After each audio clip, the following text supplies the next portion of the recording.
Welcome to episode 2, and today we're going to talk about protein and the different types of protein. Now, there is a lot of other different proteins, but I'm going to go over just 3 main ones today.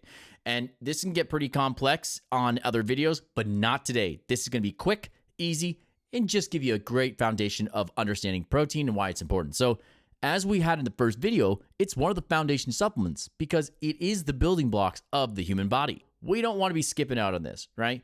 Like I said, you can eat a lot of your protein, but sometimes protein shakes or different styles of protein that you can buy from the store will be beneficial for your goals. Not for everybody, it's going to be the same though. So let's talk about it. I have here, an animal-based protein. So this means that there is no whey in this though. So non-whey. You may see the word whey on protein a lot where it says whey concentrate, whey protein, whey this. That is a byproduct of milk. It's from milk. And depending on the concentration and the purity of it, you can have a whey isolate. Now, a whey isolate is a very pure form of protein.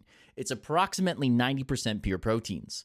Now, a hydrolyzed isolate, there we go, it's still a whey, it's a whey hydrolyzed isolate, is another style. And it's just a little bit more fine and a little bit more pure. They estimate that around 93, 95% purity. That's why you'll see a price point difference in these products, because there is a product called a whey concentrate. And a whey concentrate, unfortunately, is not as concentrated or pure as a isolate. So a whey concentrate will be more budget friendly, but there may be absorption issues and there may be stomach issues or a reaction to it because of the purity is not quite there.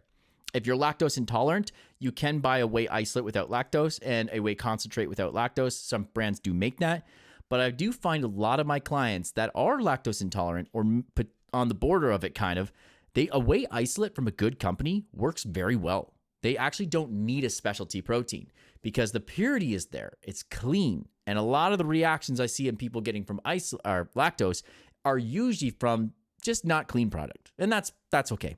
So this one here is a little bit different because it's not a whey base. It's using, it's using a bunch of different stuff. So this one here, we got whole food bread, beef protein isolate, beef protein isolate, a pea protein. We got a brown rice protein. We got chicken protein, egg, salmon, et cetera, et cetera. So there's a lot more in here, but it doesn't come from a whey base. So that's a good option if someone's like, no milk, no dairy, no nothing like that. That's a great option. So that's by Redcon 1. Now, the other one I have here is by Rule 1, okay? So we got Redcon 1 and Rule 1. Didn't plan that out. But I like this protein a lot. It tastes really great. But on top of that, it's got 2 styles. It's got a hydrolyzed isolate and a whey isolate. So 2 different styles, both the top end of quality and purity. And that's why I buy this one. And the last protein I want to talk about today, guys, is a casein protein. Now, a casein protein can be very beneficial if you want to fill yourself up longer. Why is that? It is a time-released or a slower release protein. How it's structured lets it release a lot slower.